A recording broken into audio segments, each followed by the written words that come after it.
আমাদের শরীরের মধ্যে অসংখ্য নাড়ি রয়েছে, তার মধ্যে রয়েছে 14টি প্রধান নাড়ি।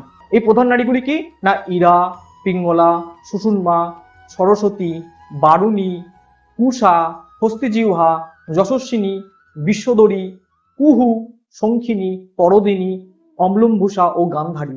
এই 14টি নাড়ির মধ্যে প্রধান নাড়ি হচ্ছে সুষুম্না নাড়ি। সুষুম্না নাড়ি আমাদের মস্তিষ্কের নিম্নাংশ থেকে শুরু হয়ে মেরুদণ্ডের মধ্য দিয়ে অগ্রসর হয়ে গুহ্য দেশে শেষ হয়েছে। এই সুষুম্না নাড়ির ভিতরে একটি ধূসর পদার্থ থাকে যাকে বলা হয় বজ্রিনী নাড়ি।